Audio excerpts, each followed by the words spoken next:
Capítulo número 17 y vamos a estar mirando versículos 20 al 24.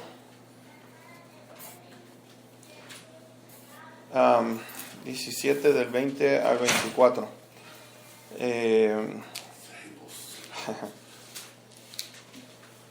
Juan 17 del 20 al 24. Esta es la oración del Señor Jesucristo. Algo que me agrada tanto. Juan registra esto un poquitito diferente a los otros evangelios. Juan dedica un buen tiempo a lo que es explicar o querer explicarnos a nosotros lo que es las palabras o las horas anteriores a la crucifixión de Cristo Jesús. Y lo que vamos a ver en el día de hoy, sobre todo en este pasaje, tiene que ver con la oración que el Señor Jesucristo hace. Y le digo, me llama mucho la atención que a Juan le llamó, vaga redundancia, la atención en cuanto a las palabras que Jesús les dio a ellos antes de ser crucificado. Digo en el día de hoy porque fíjense que el Señor dice, hay también ovejas, no te pido solamente por ellos, por los apóstoles, sino por todos aquellos que van a creer a través de ellos. O sea que la oración del Señor es algo constante. Esa oración no solamente fue para el tiempo de los apóstoles, pero es para nuestro tiempo por igual. Claro, está en el presente allí, en el día del Señor Jesús, y está en el día de hoy. O sea, el Señor está pidiendo por la unidad entre los apóstoles y por la unidad de la iglesia a través de los tiempos. ¿Me entienden? Y esto es algo que yo creo que tenemos que observar en el día de hoy. ¿Por qué es tan importante la unidad en el liderazgo? El liderazgo y la unidad. Vamos a ver, por ejemplo, en los versículos 20 al 24 dice: mas no ruego solamente por estos, sino también por los que han de creer en mi palabra, o los que han de creer en mí, por la palabra de ellos. Y vean la petición del Señor: para que todos sean uno, como tú, oh Padre, en mí y yo en ti. Que también ellos sean uno en nosotros, para que el mundo crea que tú me enviaste. La gloria que me diste yo les he dado, para que sean uno, así como nosotros somos uno. Yo en ellos y tú en mí, para que sean perfectos en unidad, para que el mundo conozca que tú me enviaste y que lo has amado a ellos como también a mí me has amado. Padre, aquellos que me has dado, quiero que donde yo estoy también ellos estén conmigo, para que vean mi gloria que me has dado, porque me has amado desde antes de la fundación del mundo. Ahora, hay unos cuantos puntos que podemos sacar de este pasaje. Número 1, vemos allí en el versículo 20 la oración del Señor a través de todos los tiempos. ¿Ok? Número 2, fíjense que el Señor está declarando la unidad entre el Padre y el Hijo. Está diciendo para que todos sean uno, como tú, oh Padre, en mí y yo en ti. Ahora fíjense, la frase que Pablo usa en la mayoría de las cartas es en Cristo, estando en Cristo. En 1 Corintios capítulo 6, ustedes vieron que dice que somos un espíritu con el Señor, ¿no es cierto? Al estar en una unidad con el Señor, estamos en una unidad con el Padre. ¿Por qué? Porque en Juan 10 nos dice, yo y el Padre, uno somos.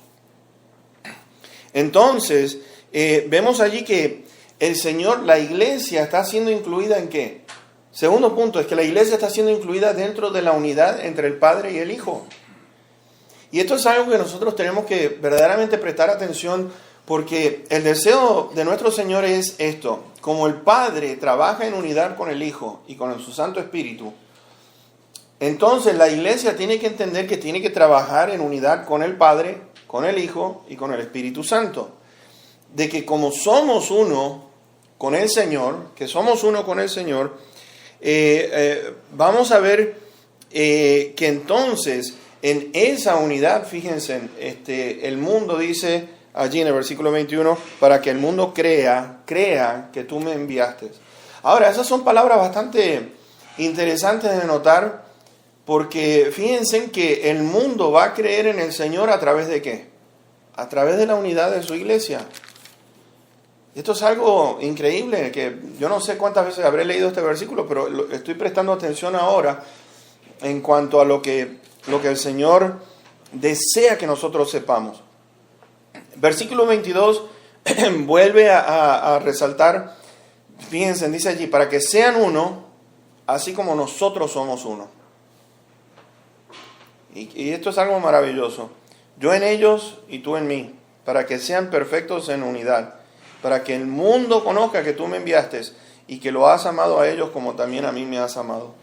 Ahora, ¿por qué el Señor va a estar volviendo a explicar lo mismo?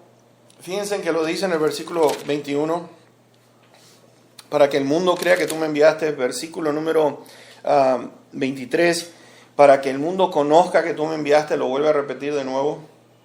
Y vamos a encontrar una cosa en cuanto a lo que representa la unidad. La unidad, la palabra unidad, quiere decir una misma especie, quiere decir un conjunto, por así decir, lo que Dios está diciendo en la unidad de la iglesia, está diciendo que este conjunto de personas que no se divide y no está siendo fragmentada, o sea que están en sectores o fragmentos. ¿Me entienden?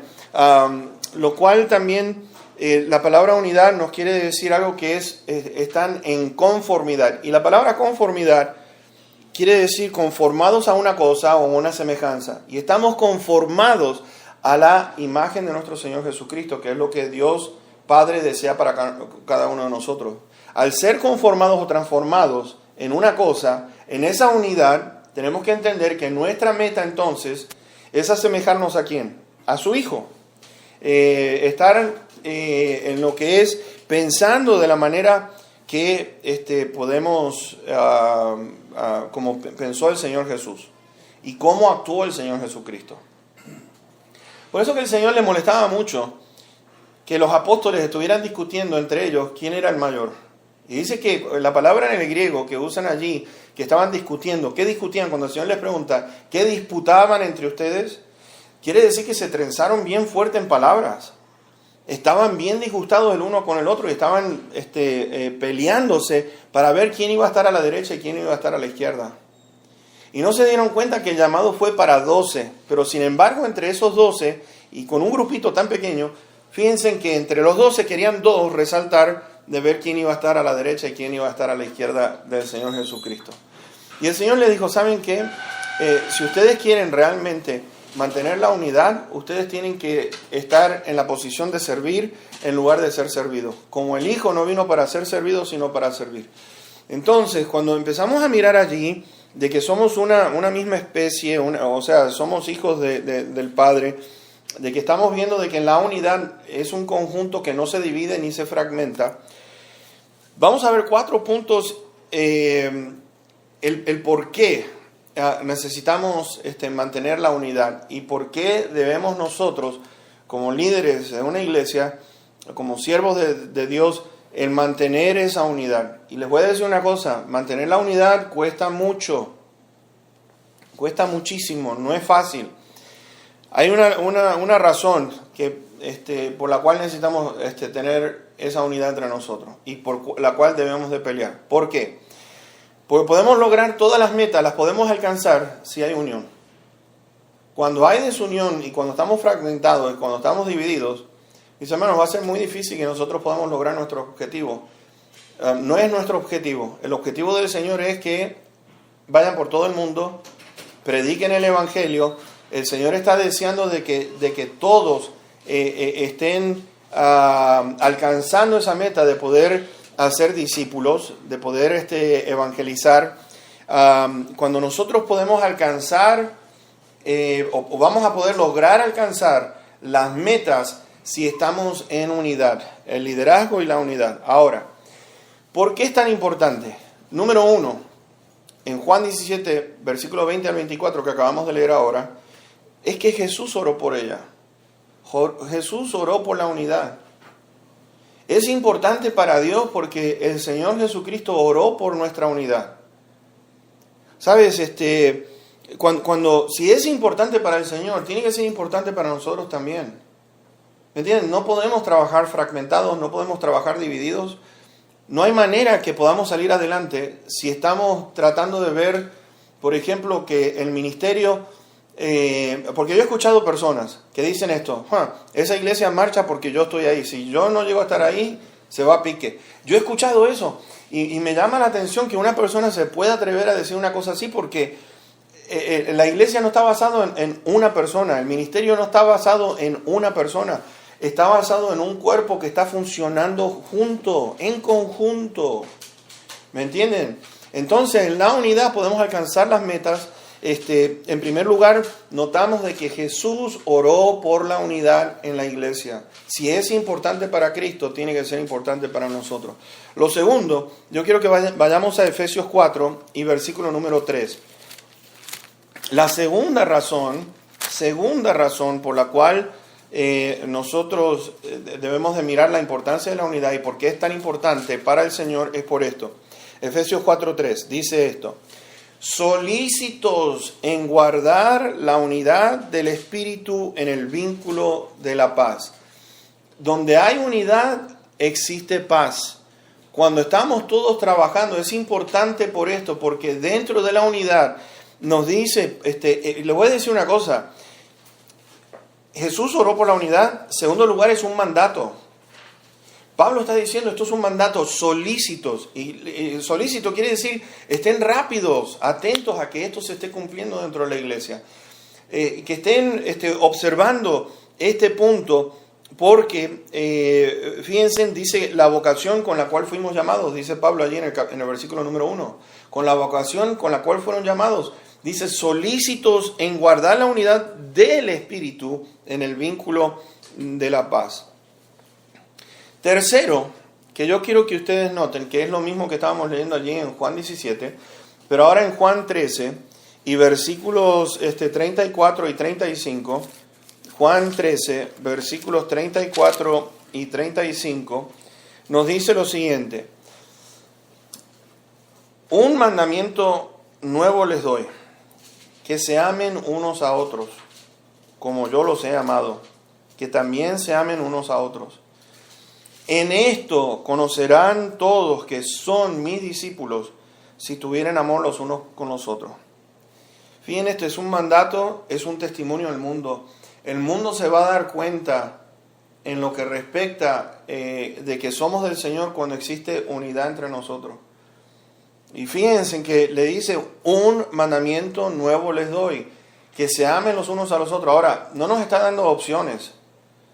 Mira, si te gusta o no, si estás de acuerdo o no. No, el Señor está diciendo, háganlo, punto, y se acabó.